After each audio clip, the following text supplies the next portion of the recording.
नमस्कार. जय भीम गोलमेजमध्ये आपलं सगळ्यांचं मनपूर्वक स्वागत. डॉक्टर बाबासाहेब आंबेडकर यांच्या 125व्या जयंतीच्या निमित्ताने आज आपण एका वेगळ्या कार्यक्रमाच्या निमित्ताने एकत्र जमणार आहोत. होय, या कार्यक्रमाचं नावच आहे जय भीम गोलमेज आणि या कार्यक्रमाच्या माध्यमातून आपण आंबेडकरी चळवळीचा साहित्यिक, सांस्कृतिक, सामाजिक आणि राजकीय अंगाने विचार करणार आहोत. आणि हा विचार करण्यासाठी समाजातील अत्यंत मान्यवर लोक आपल्या सोबत आहेत. समाजाच्या सर्व थरातील आणि सर्व वेगवेगळ्या सांस्कृतिक आणि सामाजिक विषयातील जाणकार या कार्यक्रमामध्ये उपस्थित आहेत. मी कार्यक्रमाच्या सुरुवातीलाच रामदास आठवलेजींना प्रश्न विचारू इच्छितो की डॉक्टर बाबासाहेब आंबेडकरांचं जे योगदान आहे आपल्या समाजाला, या योगदानाची सातत्याने चर्चा होते. परंतु आता 125व्या जयंतीच्या निमित्ताने पुन्हा चर्चा सुरू झालेली आहे की नजीकच्या काळामध्ये आंबेडकर चळवळीचं भविष्य काय. तुम्ही कसं बघता या सगळ्याकडे? नाही, महेश म्हात्रेजी, आता एक तर असं आहे की बाबासाहेब आंबेडकरांच्या 125व्या जयंतीच्या निमित्तानं चर्चा तर होतच आहे, परंतु बाबासाहेब आंबेडकरांचं व्यक्तिमत्वच असं आहे की ते महासागरासारखं ते व्यक्तिमत्व आहे. बरोबर. सर्वांना सामावून घेण्याचं सामर्थ्य असणार ते व्यक्तिमत्व आहे. समतेचा विचार त्यांनी मांडला. याचाच अर्थ असा आहे की विषमता समाजातून नष्ट होणं अत्यंत आवश्यक आहे. जातीच्या नावावर, धर्माच्या नावावर, भाषेच्या नावावर ते तुटता कामा नये. आणि म्हणूनच बाबासाहेब आंबेडकरांनी एक भव्य दिव्य अशा पद्धतीचं सुंदर संविधान आपल्याला दिलेलं आहे. त्यामुळे बाबासाहेबांच्या बद्दल तर प्रचंड आदर सर्व देशभरामध्ये तर आहेच आहे. बरोबर. जर तुम्ही त्या देशामध्ये गेला तर सर्वात जास्त पुतळे बाबासाहेब आंबेडकरांचे आहेत. जगाच्या कानाकोपऱ्यामध्ये अमेरिका असेल, इंग्लंड असेल, जपान असेल, श्रीलंका असेल, असे अनेक देशांमध्ये बाबासाहेबांचे पुतळे आहेत. फक्त पुतळे करून चालणार नाही, परंतु बाबासाहेब आंबेडकरांचे विचार, बाबासाहेब आंबेडकरांची जी भूमिका आहे माणसाला जोडणारी, त्या भूमिकेप्रमाणे मला वाटतं की चर्चा फार चांगली चालू आहे. पक्ष कुठलाही असो, भाजप असो, काँग्रेस असो, राष्ट्रवादी काँग्रेस असो, शिवसेना असो, सगळेच पक्ष जे आहेत ते, मनसे असो, सगळेच पक्ष बाबासाहेब आंबेडकरांच्या संबंधामध्ये चांगलं बोलत आहेत. ही गोष्ट अत्यंत समाधानाची, आनंदाची आहे. पण मग बोलून चालणार नाही, तर ते विचार आत्मसात करून आपण त्यांच्या संविधानातला भारत उभा करण्याची नितांत आवश्यकता आहे असं मला वाटतं. महेश, निश्चितच डॉक्टर बाबासाहेब आंबेडकरांच्या कल्पनेतला भारत निर्माण करण्याचं आव्हान आपल्या सगळ्यांसमोर आहे. प्रकाश गजबी, आपण नागपुरातून विद्यार्थी चळवळ असेल किंवा त्यानंतरच्या काळातली चळवळ असेल, या सगळ्या चळवळी करत आता तुम्ही राजकारणामध्ये स्थिरस्थावर झालेले आहात. तर आता जो मधल्या टप्प्यातला युवक आहे, त्या युवकाचे प्रतिनिधी म्हणून तुम्ही या प्रश्नाकडे कसे बघता की आंबेडकरांनी एका आठवणीमध्ये नानकचंद रक्तूंनी जे पुस्तक लिहिलं त्यात म्हटलं होतं की मी हा चळवळीचा काफला इथपर्यंत आणलेला आहे, परंतु जर तुम्हाला पुढे नेता आला नाही तर तुम्ही मागे तरी नेऊ नका. तर तुम्ही कसं बघता त्या विषयाकडे? निश्चितच याविषयी आपण जे विचारलं मला की युवकांच्या याच्यामध्ये, निश्चितच हा देश युवकांच्या शक्तीवर म्हणजे एक प्रगतीच्या दिशेने मार्गक्रमण करतोय. आणि आज त्या युवकाला एक वेगळी दिशा देण्याचं काम आमच्या माध्यमातूनच नाही तर राज्याच्या सरकारच्या माध्यमातून व्हायला पाहिजे. त्यांना जो खरा इतिहास त्या युवकांच्या मनामध्ये बिंबवायला पाहिजे, तो विशेषतः होत नाही. बाबासाहेब आंबेडकरांचा खरा इतिहास काय, म्हणजे काय बाबासाहेब आंबेडकरांचं व्यक्तिमत्व होतं आणि त्यांच्यासमोर त्यावेळेस कुठले आव्हानं होते आणि त्या आव्हानाला पेलण्याची क्षमता त्यांच्यामध्ये होती. दुसऱ्या तिसऱ्या महायुद्धानंतर जर आपण बघितलं की देशाची आर्थिक व्यवस्था ही खिळखिळी झाली होती. बाबासाहेब आंबेडकरांवर भारतीय संविधानाची निर्मिती करणं हा ही जबाबदारी असतानाच त्यांच्यासोबत या भारताची जी अर्थव्यवस्था आहे ती मजबूत करावी असं सुद्धा त्यांच्यासमोर आव्हान होतं. आणि मग त्यावेळेस आपल्याला माहीत असेल की त्या युद्धानंतर 1943 पासूनच भारतीय स्वातंत्र्याची चाहूल त्या ठिकाणी लागलेली होती.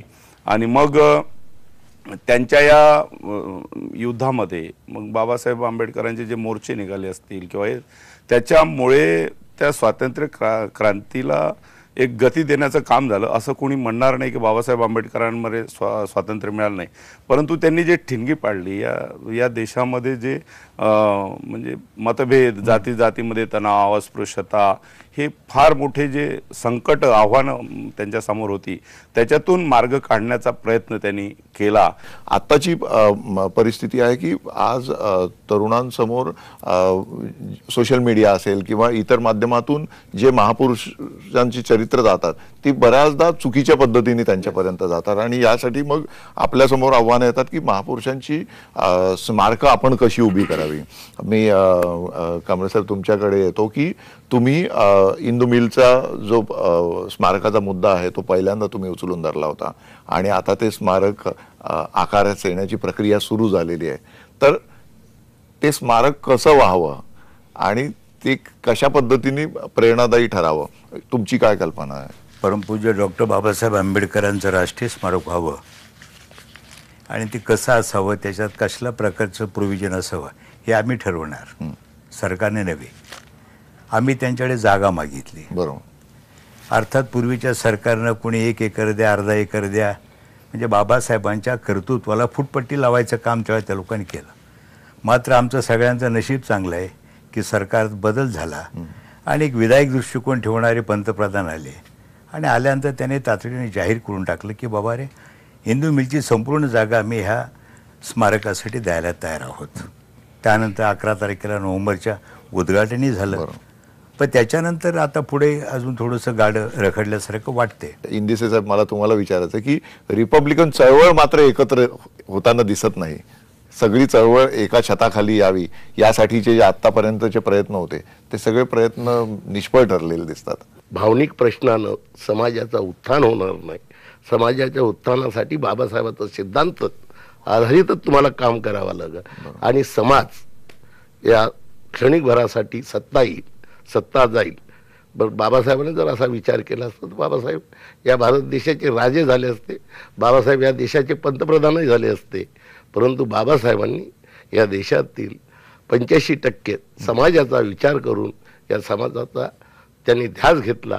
म्हणून आज जगविख्यात नेता डॉक्टर बाबासाहेब आंबेडकर त्याचा सिद्धांतावर चालणं हे आमच्या सर्व सहकार्यांची, माझ्या मित्रांकडं अपेक्षा करतो आणि भविष्यात त्याचा ते विचार करतील. बरोबर. सर्व कुठं गेले असते, विचार केलाच पाहिजे आणि यालाच धरून मी अर्जुन डांगळे यांना मी विचारतो, आठवले साहेब तुम्ही बोलाल का या विषयावर? ऐक्याचा मुद्दा आपण छेडलेला आहे. नाही, नानासाहेब इंदिशे असो की कुणी असो, म्हणजे महाराष्ट्रातले आणि देशातले सगळेच आंबेडकराईट लोक हा विचार करतायत की रिपब्लिकन पक्ष एकच असावा आणि तशा पद्धतीनं जर रिपब्लिकन पक्षाचं ऐक्य होत असेल तर आता ऐक्य करण्यासाठी जनतेकडून दबाव आला पाहिजे असं नानांचं म्हणणं आहे. माझे मत असं आहे की ठीक आहे, नेत्यांना तर दोष देण्याचा प्रयत्न न करता ऐक्याचा आराखडा तयार करावा. आणि मी तर अनेक वेळेला सांगितलेलं आहे की मी काही अध्यक्षपदाच्या रेसमध्ये तर नाही, माझ्या जे सिनियर असणाऱ्या एखाद्या नेत्याला अध्यक्ष करावं आणि एकदा ऐक्य झालं की ते ऐक्य फुटणार नाही यासाठी आपण प्रयत्न केले पाहिजेत. एक आचारसंहिता तयार केली पाहिजे.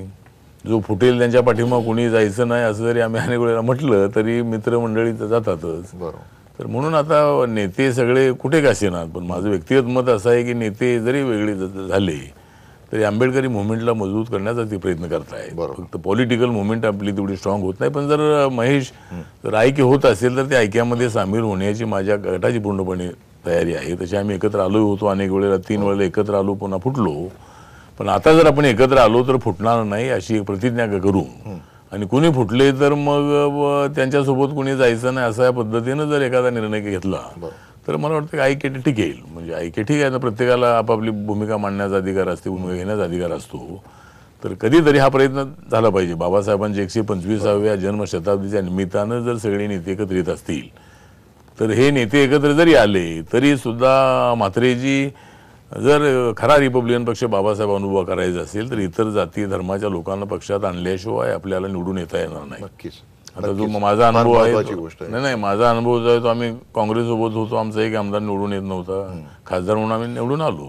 आता आम्ही BJP शिवसेनेसोबत आहोत, आमचा खासदारही निवडून आला नाही, आमदारही निवडून आला नाही. म्हणजे आमची मतं त्यांना मिळतात पण त्यांची मतं मिळत नाहीत. म्हणून आम्ही असे की कॅन्डिडेट तयार केले पाहिजेत की आम्ही स्वबळावर नाही, परंतु सगळ्या जातीची मतं मिळवणारा कॅन्डिडेट. बरोबर. असा जर आम्ही प्रयत्न केला तर मला वाटतं की RPI हा बाबासाहेबांचा RPI होऊ शकेल. म्हणून जर ऐक्य होत असेल तर माझ्या ग्रुपच्या वतीनं मी एवढं सांगतो त्या समाजाला की ऐक्यासाठी माझी तयारी आहे. जय भीम गोलमेजचा हेतू सुद्धा हाच होता की सगळ्या चळवळीतले सगळे साथीदार ज्यांनी एकेकाळी एकत्र काम केलेले आहेत ते एकत्र यावे. या चर्चेच्या निमित्ताने त्यांनी पुन्हा ऐक्याची प्रक्रिया आहे हिला वेग मिळावा, त्या संदर्भात बोलणी सुरू व्हावीत. कारण जोपर्यंत सगळी चळवळ एकत्र येणार नाही तोपर्यंत तिचं सामर्थ्य प्रस्थापितांना दिसणार नाही. अर्जुन डांगळेजी, तुम्ही ऐक्याच्या तिन्ही प्रक्रियेमध्ये किती सक्रिय होता हे मी जवळून बघितलेलं आहे आणि त्या सगळ्या प्रक्रिया सुरू झाल्यानंतर कशा पद्धतीने फसल्या ते सुद्धा आपण सगळ्यांनी बघितलेलं आहे. आता तुम्ही या सगळ्या प्रश्नाकडे कसं बघता, म्हणजे सिंहावलोकन कसं करता या सगळ्याचं? ऐक्याचे खूप प्रयत्न झाले. अगदी 1974 पासून 89ला झालं, नंतरही झाले. परंतु मला वाटतं आता समाज एक गतिमान असतो. जसं अर्थव्यवस्था बदलत जाते, समाजव्यवस्था बदलत जाते आणि नव्या अजेंडा एक तयार करायची एक प्रक्रिया तयार होत असते. तर ह्या सगळ्या प्रक्रियेत मला वाटतं आजचा जो तरुण आहे आणि जी नवी पिढी आहे ती ह्या सगळ्या प्रक्रियेकडे आणि रिपब्लिकन चळवळीकडे कसं बघते याचा मला वाटतं एक अंदाज आणि हे घेतलं पाहिजे. कारण बाबासाहेब आंबेडकर स्वतः म्हणायचे इमर्जनचं एक वाक्य की प्रत्येक पिढी एक स्वतंत्र राष्ट्र असते आणि त्या प्रत्येक पिढीला स्वतःच्या इच्छा आकांक्षा असतात. आपण जरी आता ऐक्य केलं, ज्यांनी जे 50 वर्ष जे चळवळीची धुरा सांभाळली, खूप खस्ता खाल्ल्यात इथे बसलेल्या सगळ्यांनी, चळवळीमध्ये किती कष्ट सोसलेत, काय काय सहन करावं लागलं मी स्वतः पाहिलं. त्या प्रक्रियेचा की भाग होतो. म्हणजे चळवळ करणं किंवा नेता होणं किंवा हे एक साधी गोष्ट नाही आहे. अगदी काही लोक अगदी नेत्यावर ज्या पद्धतीने टीका करतात, ठीक आहे काही चुका वगैरे असतात, परंतु ज्या खस्ता खाल्लेल्या असतात, ज्या घरादाराचं अगदी भान वगैरे चळवळीचं कसलं नसताना एक चळवळ त्यांनी ही केलेली आहे. पण नव्या पिढीला काय अपेक्षित आहे हे मला वाटतं ऐक्याचा विचार करताना हे घेतलं पाहिजे. कारण आज जागतिकीकरणाच्या पार्श्वभूमीवर, 21व्या शतकाच्या पार्श्वभूमीवर आणि जी सुशिक्षित नवीन पिढी आलेली आहे त्या पिढीला रिपब्लिकन चळवळीबद्दल काय वाटतंय. आता जर ऐक्याची प्रक्रिया झाली आणि जर परत जे मागच्या एरे माझ्या मागल्या झालं तर मला वाटतं ही तरुण पिढी कोणालाही क्षमा करणार नाही आणि ते त्याच्यामध्ये हे करणार आहे. त्यामुळे हे करताना अत्यंत सजगपणे, प्रगल्भपणे आणि अत्यंत निरालसपणे आणि ज्याला आंबेडकरी चळवळीचा ध्यास म्हणतो असा ध्यास घेऊन ते झालं तरच ते टिकेल. अन्यथा मला वाटतं हे जर होत नसेल तर नव्या आणि तरुण पिढीकडे याचं नेतृत्व सगळ्यांनी द्यावं, दिलं पाहिजे आणि आपण त्यांचं मार्गदर्शक व्हावं असं एक मला पर्याय. निश्चितच, कारण नवी पिढी आता जेवढी विचार करणारी आहे ती व्यक्त सुद्धा तितक्याच ताकदीने होते. कन्हैया कुमारच्या भाषणाने अवघ्या देशाला कळलेलं आहे की इथला दबलेला वंचित समाज जो आहे तो जेव्हा व्यक्त होतो तेव्हा त्याचा स्फोट ज्वालामुखीसारखा तो लावारस त्याचा सगळा बाहेर येऊ शकतो. आमच्या चळवळीचं वाटोळं जर कोणी केले असेल तर आमचे शाहीर आणि गायक यांनी आमचं वाटोळं कसं केलं. काय? त्याचं कारण सांगतो की पहिली गोष्ट असं आहे की ते काय सांगतात, भीम के लगते जिगर आधे इधर आधे उधर, तरी आम्ही त्या गाण्यावर नाचतो. जगदीशच्या मताशी मी सहमत नाही. ज्यांनी ज्यांनी या आंबेडकरी चळवळीचं नेतृत्व केलं त्या नेतृत्वाला मोठं करण्याचं काम या समाजातील कलावंतांनीच केले. फुले शाहू आंबेडकरांचे विचार जनतेपर्यंत पोहोचवण्याचं काम, समाजापर्यंत पोहोचण्याचं काम शाहिरांनी आणि मला वाटतं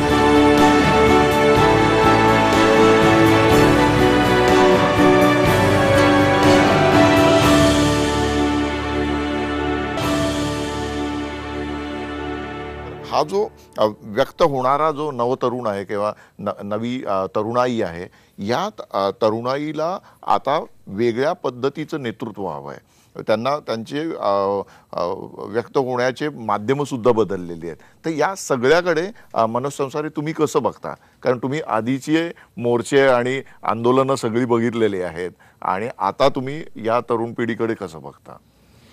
ॲक्च्युली आजचा जो तरुण आहे त्याचा फुले शाहू आंबेडकरी विचारावर प्रचंड अभ्यास आहे. आणि आजचा तरुण हा वास्तव स्वीकारणारा तरुण आहे. ज्या पद्धतीने सोशल मीडिया किंवा ज्या पद्धतीने आज विचारांचं आदानप्रदान होत आहे त्यामध्ये तरुण आंबेडकरी चळवळ किंवा फुले शाहू आंबेडकरांचे विचार तरुणांनी आत्मसात केलेले आहेत आणि त्याच्यामुळे आजचा तरुण जरी नेते एकत्र नसले तरी ज्या ज्या ठिकाणी अन्याय अत्याचार होईल, मग रोहित वेमुलाचा प्रश्न असेल किंवा समाजाच्या कुठल्याही स्तरावर असणारा प्रश्न असेल, मग तो अन्याय अत्याचाराचा असेल, तो आर्थिक विवंचनेचा असेल, तो सांस्कृतिक असेल, तो शैक्षणिक असेल, या सगळ्या प्रश्नांवर तरुण हा पेटून उठतो आहे आणि रस्त्यावर उतरतो आहे. खरं तर रिपब्लिकन नेत्यांनी खरा रिपब्लिकन पक्ष दुर्दैवाने भारतातील जे कोणी शोषित पीडित समाजाची लोक आहेत त्यांना नीटपणे सांगितलाच नाही. म्हणजे आजही आंबेडकरी समाजामध्ये रिपब्लिकन पक्षाची घटना किती लोकांना माहिती आहे असं जर आपण विचारलं तर आपल्या लक्षात येईल की फार बोटावर मोजणारे लोक आहेत की ज्यांना रिपब्लिकन पक्षाची घटना माहिती आहे. आणि रिपब्लिकन पक्षाची घटना ही बाबासाहेब आंबेडकरांनी शेड्यूल कास्ट फेडरेशनकडनं घेतली आणि त्या घटनेमध्ये बाबासाहेबांनी तिची तत्व, तिची ध्येय उद्दिष्ट आणि रिपब्लिकन पक्ष कसा असावा हे बाबासाहेबांनी अत्यंत चाणाक्षपणे बाबासाहेबांनी नमूद केलेलं आहे. परंतु दुर्दैवाने रिपब्लिकन नेते म्हणा, रिपब्लिकन कार्यकर्ते म्हणा, त्यांना घटनेवर अजून हा पक्ष चाललेलाच नाही आहे. खरं म्हणजे आज हे इतर जे कुठले राजकीय पक्ष आहेत, मग काँग्रेस असेल, राष्ट्रवादी असेल, BJP, शिवसेना असेल किंवा कुठलेही पक्ष असतील, या सर्वांनी जे काही आज प्रश्न हातात घेतले आहेत या प्रश्नांची चर्चा बाबासाहेबांनी शेड्यूल कास्ट फेडरेशनच्या काळात केली होती. परंतु ती चर्चा रिपब्लिकन पक्ष कधी करताना दिसला नाही. फक्त भावनेवर चळवळ चालवण्यात आली. बाबासाहेबांना माध्यम करून, बाबासाहेबांचं भांडवल करून फक्त स्वतःसाठी चळवळ आपल्या अवतीभोवती फिरवण्याचं काम केलं गेलं. त्याच्यामुळे ही चळवळ एक जातीय चळवळ म्हणून सीमित राहिली. खरं म्हणजे बाबासाहेबांनीच नमूद केलेलं आहे की हा रिपब्लिकन पक्ष या देशातला सगळ्यात प्रबळ विरोधी पक्ष म्हणून काँग्रेसच्या विरोधात उभा राहिला पाहिजे. कारण त्याचा अर्थच त्यांनी तो रिपब्लिकन त्यासाठीच घेतला, प्रजासत्ताक. येस, पण तसं झालेलं नाही. त्याच्यामध्ये महेश आता असं आहे की मनोजने सांगितल्याप्रमाणे ही गोष्ट खरी आहे की रिपब्लिकन पक्ष आपण एका जातीचा चालवला. आम्ही 4-5 नेते बहुधांचे एकत्र आलो तर आम्ही एक सुद्धा आमदार निवडून आणू शकत नाही, एकही खासदार आमच्या बळावर निवडून आणू शकत नाही. म्हणून बाबासाहेबांच्या संकल्पनेतला रिपब्लिकन पक्ष आता आम्ही हा प्रयत्न करतोय, आम्ही काही सांगत नाही असं नाही आहे. परंतु भावनेच्या विषयावरती लोक एकत्र येतात, पण आर्थिक विषयावर जर आपण तशा पद्धतीची भूमिका घेतली तर ते लोक एकत्र येत नाहीत. त्यामुळे आता आपल्याला प्रयत्न केला पाहिजे की रिपब्लिकन पक्षाला सगळ्या जाती जमातींना तो हवा असं वाटेल अशा पद्धतीचे कार्यक्रम आपण हाताळले पाहिजेत. आणि अर्जुन डांगळे म्हणाले त्याप्रमाणे जर ऐक्य झालं तर ते टिकलं पाहिजे. पुन्हा जर ते फुटलं तर मग लोकांमध्ये मोठा भ्रमनिरास होणार आहे. आणि म्हणून नवीन तरुण पिढीने नेत्यांच्या बद्दल ठीक आहे आणि नेता बनणं हे एवढं सोपं काम नाही. कोणाला तरी नेतृत्व द्यायचं म्हणजे असं देऊन चालणार नाही. ते समाजाने निवडावं, कुणाला निवडायचं असेल ते निवडावं. परंतु रिपब्लिकन पक्ष जर बहुधांचा का असेना तो जर सुरुवातीला एकत्रित आला तर मग आपण इतर जातीच्या लोकांना त्यामध्ये आणून आपण व्यापक RPI बनवला पाहिजे असं मला वाटतं. गायकवाडजी, आपलं काय मत आहे या विषयावर? कारण तुम्ही मुख्य प्रवाहातल्या पक्षाचे आमदार आहात, तुम्ही ही सगळी चळवळ जवळून बघितलेली आहे आणि आता तुम्ही याकडे कसं बघता? एकीकडे तर मला असंही चित्र दिसतंय की फार मोठं परिवर्तन पण घडतंय आणि दुसरीकडे दूरवर खोलवर उदाहरणार्थ जातीचा प्रश्न. एकीकडे आपल्याला असं वाटतं की बाबासाहेबांनी इतकी प्रभावी संपूर्ण एक जी चळवळ केली त्यातून फार मोठं सामाजिक स्थित्यंतर परिवर्तन झालं. आणि दुसरीकडे असं दिसतंय की काही लोक त्या परिवर्तनाच्या विरोधी पावलं टाकताना दिसतात. म्हणून या सर्व गोष्टीचा गंभीरपणे आपण विचार कधी करणार आहोत. आणि मला असं वाटतं 125व्या जयंतीच्या निमित्ताने बाबासाहेबांच्या तत्त्वज्ञानाप्रमाणे आम्ही सर्व चाललो आहोत की नाही याचा आम्ही सर्वांनी प्रयत्न केला. म्हणजे मी स्वतः जयदेव गायकवाड, बाबासाहेबांनी जे विचार दिले त्याच्याशी प्रामाणिक आहे की नाही याच्याशी आपण अंतर्मुख होऊन स्वतःची आत्मटीका देखील केली पाहिजे, शोधलं पाहिजे की आत्मपरीक्षण हे आनंदाच्या क्षणी जो समाज करतो तो समाज अधिक चांगल्या पद्धतीने प्रगती करतो. ही अत्यंत महत्त्वाची गोष्ट आमदार साहेब तुम्ही आता सांगितली. मी भाई जगदीश तुम्हाला या संदर्भात विचारू इच्छितो की आता ज्या पद्धतीने ज्या वेगाने समाज बदलत चाललेला आहे, म्हणजे ग्रामीण भागातील समाज असेल किंवा शहरी भागातील समाज असेल, या सगळ्या समाजाचा जो जीवनाचा परीघ होता, त्यांचा जगण्याची पद्धत होती ती बदलत चाललेली आहे. आणि या सगळ्या बदलत्या काळामध्ये पुन्हा आम्हाला आंबेडकरी विचार पुढे न्यायचे आहेत. तर याकडे तुम्ही कसं बघता? खरं तर आज आपण अत्यंत चांगला मुद्दा या ठिकाणी हाताळलेला आहे. बाबासाहेब आंबेडकर यांचा 125वा जयंती वर्ष आणि आपण आज साऱ्या दिग्गजांना या ठिकाणी आंबेडकरी विचाराच्या चळवळीतल्या बोलवले आहेत. मला तर असं यात ज्या चर्चा झालेल्या आहेत मग आम्ही विचार करायला पाहिजे किंवा आमच्यावरती दबाव आला पाहिजे किंवा दबाव गट तयार झाला पाहिजे. त्यापेक्षा बाबासाहेबांना अभिप्रेत असणारा जो समाज आणि रिपब्लिकन पक्ष आहे त्याचा जो मोटिव्ह आम्हाला पुढे न्यायचा आहे. आज आमचा तरुण वर्ग पूर्ण भरकटलेला आहे. मग असं झालं का विठ्ठला कोणता झेंडा घेऊ हाती, मग या पक्षाचा झेंडा घेतात त्या पक्षाचा झेंडा घेतात, ही आमच्यावरती तरुणावरती परिस्थिती आज आलेली आहे. ठीक आहे, आमचे नेते या 40-50 वर्ष चळवळीचा पॅन्थर पासूनचा काम इथपर्यंत आणलेलं आहे, त्यांना माझा सॅल्यूट आहे, त्यांना मी नक्कीच दिला सलाम, म्हणजे माझा आहेच त्यांना. परंतु याच्या पुढची जी चळवळ आहे आता 125वा वर्ष आहे. उदाहरणार्थ आज महाराष्ट्र सरकारने 125 कोटी रुपयाची तरतूद केली.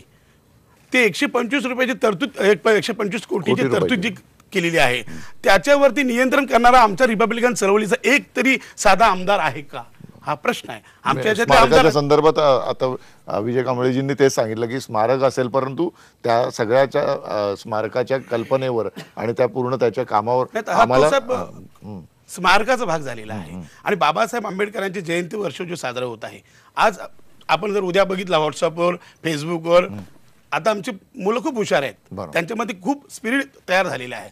आता नेता हा पाहिजेच, चळवळीला नेता नसेल तर चळवळ चालत नाही, म्हणून नेता हा असलाच पाहिजे. परंतु आज अशी संकल्पना केली पाहिजे जे किमान इथं आहेत, किंबहुना आज या ठिकाणी जे 8 लोक बसले आहेत, या 8 लोकांनी आज ठरवलं पाहिजे की मी उद्याच्या 14 एप्रिलला मी ऐक्यास तयार आहे.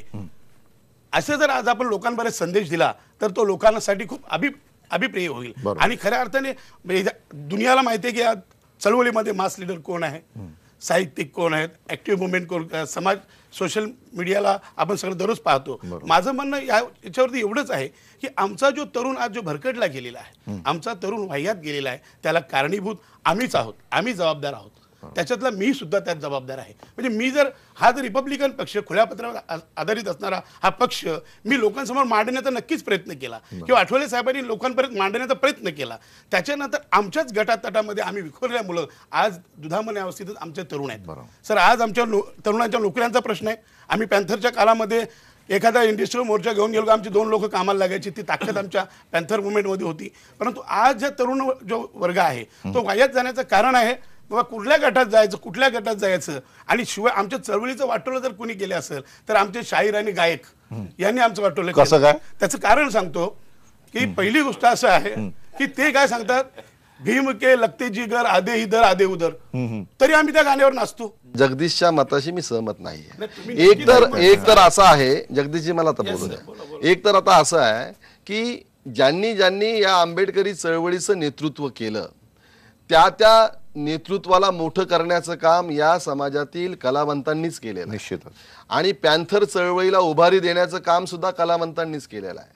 परंतु जेव्हा नेतृत्व आयडियोलॉजी सोडून सत्ता आणि संपत्तीसाठी कोणत्याही आयडियोलॉजीचा स्वीकार करतो तेव्हा निश्चितपणे कलावंत त्या बाबतीमध्ये त्यांचं मत मांडणार आणि तो त्यांचा अधिकार. साहित्यिक म्हणून मी अर्जुन डांगरेंना, तो त्यांचा अधिकार आहे. नाही मला असं अर्जुन वाटतं की डांगरेंना पहिल्यांदा मी बोलायला सांगतो. नाही शाहिरांचा मुद्दा काढला आता, परंतु ह्या शाहिरांनी आंबेडकरी चळवळीला सुरुवातीला शाहीर किस तसं नाही असं आहे. आपण ज्यावेळी लोकांसमोर काही मांडतो आहे मांडताना आपण विचार केला पाहिजे. खरं म्हणजे आपल्याकडे असतात. मनोजी साहित्यिकांनी उलट ज्या काळामध्ये पॅन्थरच्या पॅन्थरची निर्मिती करणारे आणि सगळे करणारे हे सगळे कवी मंडळी आणि साहित्यिक मंडळी होती त्यावेळेस. ते राजा ढाले असो, नामसोद जवी असो, हे सगळी, आणि ते साहित्यिकांचा एक रोल आहे. एक मिनिट, राजा ढाले साहेब त्याचे म्हणतात मी मला पॅन्थर मान्य नव्हती. नाही असं नाही, पॅन्थरचा नंतरचा भाग आला तो इतिहासाचा भाग. नाही आपण आता फार डिटेल मध्ये नको जाऊया. खऱ्या अर्थाने महात्मा फुले, नाही, नाही, आहेत ना, आणि शाहू- हे नाही यांचे विचार नाही, नाही, जनतेपर्यंत पोहोचण्याचं, फुले शाहू आंबेडकरांचे विचार जनतेपर्यंत पोहोचण्याचं काम, समाजापर्यंत पोहोचण्याचं काम शाहिरांनी आणि नाही, नाही, एक कव्वाल अशी यांनी मला केलेलं वाटतं आहे. साहित्यिक त्यांना वगैरे नाकारता येत आपण नाही. आपण आपण आपण नाही, जरा एक ही या विषयावर नाही, एक मिनिट मला वाटतं एक मिनिट बाबासाहेबांचंच कोट आहे. बाबासाहेब असं म्हणतात की माझ्या पुढाऱ्यांची 10 भाषणं आणि माझ्या शाहिराचं एक गाणं. बाबासाहेबांनी ज्या कलावंतांना प्रमाणपत्र दिलाय, ज्या कलावंतांच्या पाठीवर शबासकीची थाप मारली, ते कलावंत समाजात दुही निर्माण करतात, हे म्हणणं कितपत योग्य आहे? निश्चितच आपण तो मुद्दा जरा बाजूला ठेवूया. नाही आपण तो मला असं वाटतं की आपण हा मुद्दा विनाकारण फार करण्याची गरज नाही. वेगळ्या प्रवृत्तीचे आणि याच्या विचारांचे लोक असतात. कारण बाकी बाबासाहेब आंबेडकरांचे इतर जे महत्वाचे सिद्धांत आहेत त्याच्यावर आपण वैचारिक, चर्चा करूया. इथे काय झालेलं आहे, यांनी जे म्हटलंय ते त्यांच्यामागे अशी भावना दिसते की गाण्याच्या भोवती संपूर्ण समाज फिरताना दिसतो, हे देखील आहे. आणि जेव्हा जेव्हा चळवळी, अर्जुनराव मला स्वतःलाही वाटतं की जेव्हा चळवळी निष्प्रभ होतात, बाकी समाजातल्या नेते निष्प्रभ होतात, तर लोक गाण्याकडे वळतात. यावेळीची जयंती तुम्हाला जास्तीत जास्त गाण्याची जयंती मला, हा गाण्याने काय, ऐका, गाणी गाणाऱ्यांना मी कमी लेखत नाही, त्यांनी चळवळ बाबासाहेबचे विचार देखील जेवण ठेवलेलं आहे. वामनदादा ज्यावेळी पाठीवरती बिराड घेऊन फिरत होते, वामनदादा जेव्हा पाठीवरती बिराड घेऊन फिरत होते, ते प्रल्हाद शिंदे ज्यावेळी गाणी गात होते, समाजाचं प्रबोधन करत होते, मला असं वाटतं त्यावेळेस नाही, ती चळवळ काय निष्प्रभ होती का? आता जर रिपब्लिकन पक्षाचा ऐक होत असेल तर त्या ऐक्याला पूर्ण पाठिंबा देण्याची माझ्या गटाची पूर्णपणे तयारी आहे. पण एकत्र आपण आलो तर पुन्हा आपण सगळ्यांनी एकत्र राहूया. पण आठवले साहेब, नेत्यांचं ऐक्य झाल्यापेक्षा सामाजिक ऐक्य होणं गरजेचं आहे. समाज एकत्र झाला तरच हा गाडा सामोर जाऊ शकतो. आमची मुलं ही पुन्हा एकदा सत्तेसाठी, प्रमोशनसाठी, बदलीसाठी आणि आर्थिक राजकीय फायद्यासाठी हे पुन्हा पाटलांच्या मुलांच्या बंगल्यावर येस बॉस करायला लागले.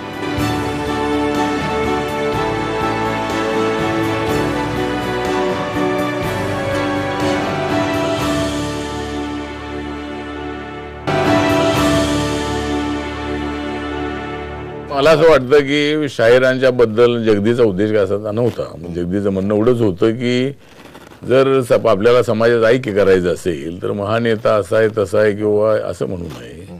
दुसरी गोष्ट अशी आहे की आयडिओलॉजिकली, मनोजनी सांगितलं की आयडिओलॉजिकली कोणती आयडिओलॉजी घेतल्यानंतर लोक टीका करतात. ज्यांना टीका करायची ते करतात, पण आमची बाजू घेणारे असंख्य लोक असतात, तुमची बाजू घेणारे लोक असतात. त्यामुळं साहित्यिक जे आहेत, पण शाहिरांमुळं मी जो नेता चाललेलो आहे त्याच्या पाठीमागे शाहिरांचा प्रचंड मोठा हात होता आणि शाहिरांच्याबद्दल आम्हाला आदर आहे. म्हणजे त्याच्याबद्दल जगदीच असं काय म्हणणं नव्हतंही. त्यामुळं शाहिरांनी काय पक्ष फोडलाय असं अजिबात म्हणता येणार नाही. पण जर साहित्यिकांना शाहिरांना जर असं वाटत असेल नेत्यांनी एकत्र आलं पाहिजे तर शाहिरांनी एकत्र आलं पाहिजे. शाहिरांमध्ये कायसाठी गट आहेत, साहित्यिक लिहितात हे नेते असेच आहेत तसेच आहेत आणि हे मात्र एकत्र येत नाहीत. त्यामुळं आणि लोक हे म्हणतात सगळ्यांनी एकत्र आलं पाहिजे, त्या लोकांनी एकत्र आलं पाहिजे. त्यामुळं फक्त नेत्यांना दोष न देता मला असं वाटतं की आता जर रिपब्लिकन पक्षाचा ऐक होत असेल तर त्या ऐक्याला पूर्ण पाठिंबा देण्याची माझ्या गटाची पूर्णपणे तयारी आहे. दोन पावलं मागे येण्याची माझी तयारी आहे. परंतु विजय कांबळेजी, म्हणून माझं मत असं आहे की ऐक्याला नेते जबाबदार जेवढे आहे तेवढे कार्यकर्ते जबाबदार आहेत फुटण्याला. आणि जनतेबद्दल मला आदर आहे, परंतु जनतेमध्ये सुद्धा अशा पद्धतीची बरीच असते. म्हणून ठीक आहे, आता सगळ्या ऐक्याला सगळ्यांचा पाठिंबा आहे, पण एकत्र आपण आलो तर पुन्हा आपण सगळ्यांनी एकत्र राहूया. पण आठवले साहेब, नेत्यांचं ऐक्य झाल्यापेक्षा सामाजिक ऐक्य होणं गरजेचं आहे. समाज एकत्र झाला तरच हा गाडा सामोर जाऊ शकतो. प्रत्येक वेळेला हा जेव्हा प्रश्न चर्चेला आला त्यावेळेला विधायक भूमिका रामदास आठवलेंनी घेतलेली आहे, हे मी स्वतः अनुभवलेलं आणि पाहिलं देखील आहे. पण त्यात मी कुणाची नावं घेणार नाही आहे. आणि असाच विषय काढला कारण ह्या प्रयत्नामध्ये मी गेल्या 20-22 वर्षापूर्वी केले होते प्रयत्न असेच, पण ते फोल ठरले. तर तुमच्यापैकी आमच्यातलाच एक मोठा नेता, त्यांना मी स्वतः भेटलो, सांगितलं की ही प्रक्रिया आपण सुरू करूया, त्याची काळाची गरज आहे आज. कारण आपलं एवढा मोठा समाज असून आपली किंमत शून्य आहे. बाबासाहेबांनी निर्माण केलेल्या घटनेच्या माध्यमातून जर आपण लोकशाहीची दारं आणि तिथे जर सत्तेत भाग घेतला नसो तर आपली अशीच हालत राहणार. जवी आपण तिन्ही ऐक्य प्रक्रिया जवळून बघितलेल्या आहेत, त्या सगळ्या प्रक्रियांचे तुम्ही साक्षीदार होता. आता पुन्हा नव्याने ऐक्याची चर्चा सुरू होते, परंतु आताची जी तरुणाई आहे यांनी नामांतर आणि इतर आंदोलनं बघितलेली नाही आहेत. त्यामुळे त्या तरुणाईला या ऐक्य प्रक्रियेमध्ये जेवढा रस असायला पाहिजे तेवढा असतो का? तुम्ही काय म्हणता? ऐक्य होणं ही एक समाजाची मानसिकता आहे. सर्वसामान्य माणसाला ऐक्य पाहिजे. ऐक्याचा विरोधक कोणी असू शकत नाही. प्रश्न एवढाच आहे की ऐक्य कोणाचं करायचं. वैचारिकता जर एक असेल, विचाराने सगळे एक असतील तर ते ऐक्यच मिळेल. अन्यथा ऐक्य होतील आणि ती दगडावर फुटून जातील. निवडणुका आल्या का निवडणुकीच्या बुरजावर ही ऐक्य फुटलेल्या आपला तर इतिहास आहे. प्रमोद इंगळेजी, मला याच विषयावर तुम्हाला विचारायचं आहे की सामाजिक चळवळ जी आहे, सामाजिक विषयांभोवती फिरणारी चळवळ आहे, याच्यामध्ये समाजासमोरचे जे प्रश्न आहेत, आज दारिद्र्य आहे, बेरोजगारी आहे, मोठ्या प्रमाणात जे अनारोग्याचे जे प्रश्न आहेत, या सगळ्या प्रश्नांची जी चर्चा व्यापक पातळीवर व्हायला पाहिजे, विशेषतः चळवळीच्या व्यासपीठावर व्हायला पाहिजे, ती होताना दिसत नाही. तुम्ही कसं याच्याकडे बघता? कसं आहे, आमचा जो प्रश्न आहे, प्रत्येकाचा जो सामाजिक जो प्रश्न आहे तो नेहमी भावनेशी निगडीत केला जातो. त्याच्यामुळे भावनेबद्दलच आम्ही आंदोलनं केलेली आहेत. त्यामुळे सामाजिक प्रश्न उभा राहिला की त्याच्या विरोधात उभं राहताना आमच्या आंदोलनातच आयुष्य म्हणजे 10-12 वर्ष आंदोलन करण्यात जातात. त्याच्यामुळे बाकीच्या सामाजिक दृष्टिकोनातून जे प्रश्न असतात ते तसेच बाजूला राहिले गेलेले आहेत. अगदी दुर्गम आदिवासी भागात राहणारा माणूस आणि शहरातल्या झोपडपट्टीमध्ये दडपला गेलेला माणूस, या दोघांची अवस्था तशीच आहे. तर याकडे तुम्ही कसं बघता? त्यांना बाहेर आणण्यासाठी काय केलं पाहिजे? मुळात असं आहे की गेल्या 60 वर्षामध्ये सरकार कुणाचे असो, दलितांना विकासाच्या संधी मिळाल्या नाही. बाबासाहेबांच्या आणि त्याला जबाबदार असं आहे की जबाबदार ही दलित जनता आहे. आमच्या आंदोलनावर, आम्ही काढलेल्या काट्यावर, आम्ही झिजवलेल्या टाचेवर एक पिढीला शिक्षण मिळालं, रिझर्वेशन मिळालं, आर्थिक सामाजिक थोड्या प्रमाणामध्ये प्रगती झाली. परंतु आम्ही आमच्या मुलांना चळवळीच्या नेता, चळवळीचा झेंडा आणि चळवळीत झिजलेला कार्यकर्ता याच्यात त्याग बलिदान सांगायला कमी पडलो.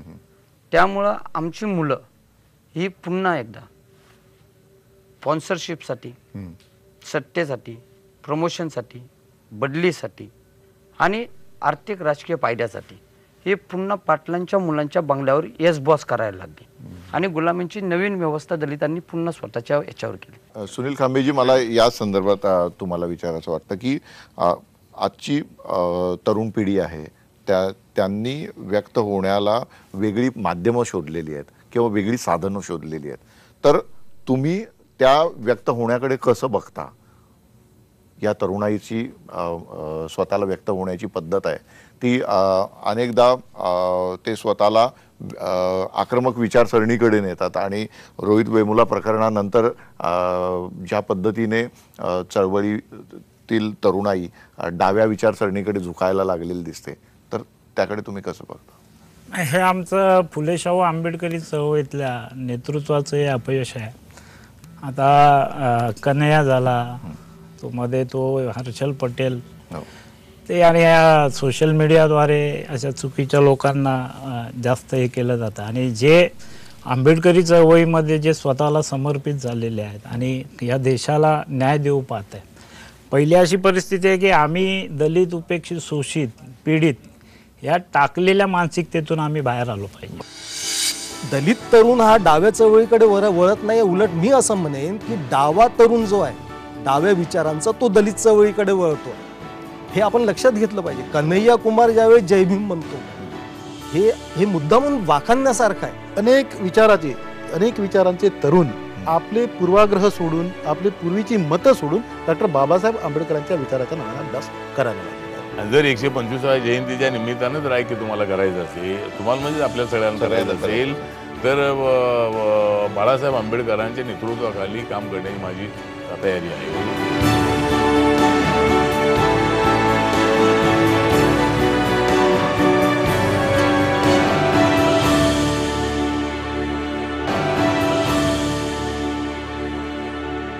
डॉक्टर आंबेडकरांनी स्पष्टपणे म्हटलं होतं की तुम्ही सत्ताधारी जमात बना, तुम्ही सत्ताधारी व्हा, असा जो संदेश शासनकर्ते बनले पाहिजेत.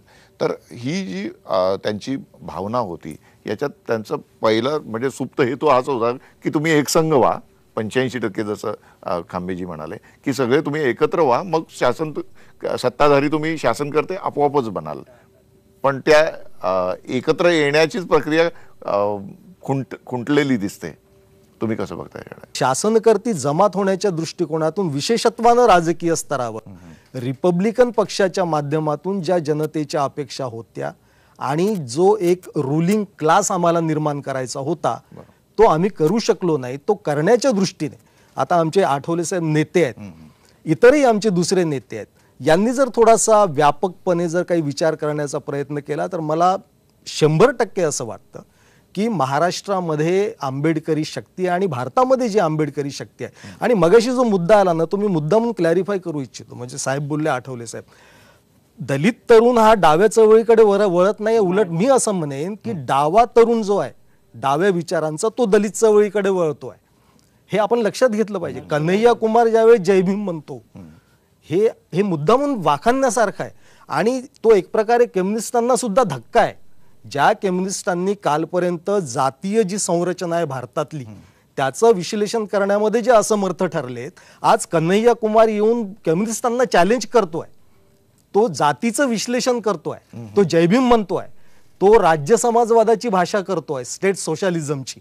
आणि हा बदल आहे कम्युनिस्टांमध्ये घडलेला जो आंबेडकरवादी. जी तुम्ही याच्याकडे कसं बघता की आज दलित तरुण माओवादाकडे जातोय की माओवादी डॉक्टर आंबेडकर हे प्रतीक घेऊन दलित तरुणांना आपल्याकडे खेचण्याचा प्रयत्न करत आहेत? तुम्हाला काय वाटतं? अशी अवस्था नाही. दलित तरुण माओवादाकडे वळतो आहे ही चुकीची गोष्ट आहे. एकंदरीतच आज डॉक्टर बाबासाहेब आंबेडकरांचं स्थान जे आहे संपूर्ण विश्वाच्या, संपूर्ण जगाच्या जे परिप्रेक्ष्यामध्ये आपण जर पाहिलं तर ते एका प्रॉफिटचं स्थान आलेलं आहे. म्हणजे आजच्या घडीला डॉक्टर बाबासाहेब आंबेडकरांचं जे स्थान आहे ते मोझेस किंवा मोहम्मद पैगंबर किंवा येशू ख्रिस्त या स्तरावरचं म्हणजे इमॅन्सिपेटर, ते जगातील सगळ्या लोकांना वाटतं की आमची मुक्ती जी आहे ती बाबासाहेबांच्या विचारात होईल. आणि त्यामुळे होतं काय आहे की अनेक विचारांचे तरुण आपले पूर्वाग्रह सोडून, आपली पूर्वीची मतं सोडून डॉक्टर बाबासाहेब आंबेडकरांच्या विचाराच्या नव्याने अभ्यास करायला लागलेले आहे. आंबेडकरी चळवळ म्हणजे फक्त राजकारण नव्हे. आंबेडकरी चळवळीमध्ये सांस्कृतिक, सामाजिक, आर्थिक आणि असे अनेक कंगोरे आहेत की जे कंगोरे अतिशय जे वेगात, ज्याला काय म्हणतो आपण प्रखरपणे आजच्या घडीला एकत्रित झालेले आहेत. आणि हे एकत्रित होत असताना आज जर तुम्ही पाहिलं तर दिसेल तुम्हाला की सोशल मीडियाचा किंवा बदललेल्या टेक्नॉलॉजीचा जो वापर दलित तरुणांकडून होतोय मोठ्या प्रमाणावर, आणि त्यात म्हणजे नवीन टेक्नॉलॉजीचा वापर करून संपूर्ण भारतभर ही चळवळ बांधल्या गेलेली आहे. ती कुठल्याही नेतृत्वाला, कुठल्याही एका विशिष्ट विचाराला अशी बांधील न राहता जो घटनात्मक राष्ट्रवाद जो आहे ह्या घटनात्मक राष्ट्रवादाच्या प्रस्थापनेसाठी तो सांस्कृतिक राष्ट्रवादाला लढा देतो आहे. हे आंबेडकरवादाचं यश आहे. निश्चितच आंबेडकरवादी चळवळीचं जे यश आहे ते हे आहे. जवींना काय बोलायचं आहे? आपण ह्या दोन संकल्पनाची गल्लत करतोय. कुठली संकल्पना? सत्ताधारी पक्ष व्हायचं आणि शासनकर्ते जमावतं. सत्ताधारी व्हायचं, बाबासाहेबांनी शासनकर्ते व्हा म्हणाले, सत्ताधारी व्हा असं कुठं म्हटलेलं नाही. शासनकर्ते व्हा. शासनकर्ते म्हणजे आपल्या सगळ्यांना माहिती आहे जे शासनाचा प्रत्यक्ष जो घटक असतो म्हणजे मुख्य घटक, IPS म्हणा, IAS म्हणा वगैरे, हे जे सगळे आहेत हे निर्णय प्रक्रियेत ते असतात. आपण काय सत्ताधारी व्हा असं म्हटलं, बाबासाहेबांनी याचा चुकीचा अर्थ घेतला आणि सत्तेवर जाण्यासाठी मग आपण कुणाशी संगनमत करू शकतो, कुणाशी शासनमत करतो. आणि त्यामुळे होतंय का कुणाशी शासनमत होतो आणि त्यामुळे लढू शकतो. त्यामुळे होतं काय, आम्ही मोटिवेटेड मला असं वाटतं की जयवी पवार यांचं मत अत्यंत महत्वाचं आहे की बाबासाहेब आंबेडकर म्हणाले होते की शासनकर्ती जमात बना. याचा अर्थ असा नव्हे की तुम्ही सत्तेवरून असते म्हटले नव्हते. रिपब्लिकन पक्ष हा सर्व जाती जमातीचा व्हावा आणि रिपब्लिकन पक्षाने सत्ता मिळवावी हाच त्यांचा प्रयत्न होता. त्यामुळे आपल्या मताशी मी सहमत आहे की कोणाची अलायन्स करायचं नाही ते सगळे ठरवा. मागच्या वेळेला आपण काँग्रेससोबत अलायन्स करायचा की नाही ते आपण बहुमताने ठरवलं. आणि आपण मात्र सगळे एकत्र आलो नाही. आता आम्ही सुद्धा आमच्या पक्षाने बहुमताने ठरवलं की काँग्रेसला हरवायचं आहे, त्यासाठी बीजेपी सोबत जायला पाहिजे. म्हणजे हा विषय नको आहे. डांगरेजी ठरवू शकतो ना. डांगरेजी काय बोलतात? डांगरेजी काय की तरुणाला म्हणजे आंबेडकर होते. आता तरुणांचा आंबेडकर म्हणजे नेमका कुठला आंबेडकर? बाबासाहेबांनी तर कुठं इकडे जा तिकडे जा सांगितलं नव्हतं. बाबासाहेबांनी जो शत्रू दाखवला होता त्या शत्रूच्या आपण हातात जेवी पवार ज्या महत्वाचं आहे ना, जेवी पवार ज्या ग्रुपमध्ये काम करतायत ते बाळासाहेब आंबेडकर आम्हाला आदरणीय नेते आहेत. आणि जर 125व्या जयंतीच्या निमित्तानं जर ऐक्य तुम्हाला करायचं असेल, तुम्हाला म्हणजे आपल्या सगळ्यांना करायचं असेल, तर बाळासाहेब आंबेडकरांच्या नेतृत्वाखाली काम करण्याची माझी तयारी आहे. आणि अलायन्सचा विषय जो आहे तो उद्याच्या त्या निवडणुकीचा आहे. कालच्या निवडणुकीमध्ये आपला निर्णय वेगळा होता, आमचा निर्णय वेगळा होता. उद्याच्या निवडणुकीमध्ये आपण काय करायचं ते ठरवा तुम्ही. आम्ही काय भाजपसोबत काय कुंकुला लावलेलं का त्यांच्यासोबत कायमचा राहण्याचा विषय नाही आहे तो. त्यावेळेस आमचा त्या निर्णय होता तो बरोबर की चुकीचा हा विषय नाही आहे. पुढे आपण ठरवूया. आणि आपल्या नेत्याला अध्यक्षपद देण्याची माझी तयारी आहे. आपण त्यांना माझा मेसेज द्या. आणि जर बाळासाहेब तयार नसतील तर मी तयार आहे. आपण ही जी चर्चा आज डॉक्टर बाबासाहेब आंबेडकर यांच्या 125व्या जयंतीच्या निमित्ताने आपण सगळ्यांनी इथे जी सध्याची स्थिती आंबेडकर चळवळीची आणि पुढे ती चळवळ कशी जाईल या संदर्भात जे विचारमंथन केलं, या सगळ्या आपल्या सहभागाबद्दल मी आपल्या सर्वांना मनपूर्वक धन्यवाद देतो. आपण सारेजण या कार्यक्रमामध्ये आलात आणि आपली ही जी जय भीम गोलमेज तुम्ही यशस्वी केली याबद्दल सगळ्यांना मनपूर्वक धन्यवाद. आणि तुम्हाला एवढं सांगतो की म्हणजे आम्ही सर्वजण आहोत नॉनव्हेज. आम्ही सर्वजण आहोत नॉनव्हेज. तुम्ही जय भीम, तुमची जय भीम गोलमेज. वा वा वा, थँक्यू.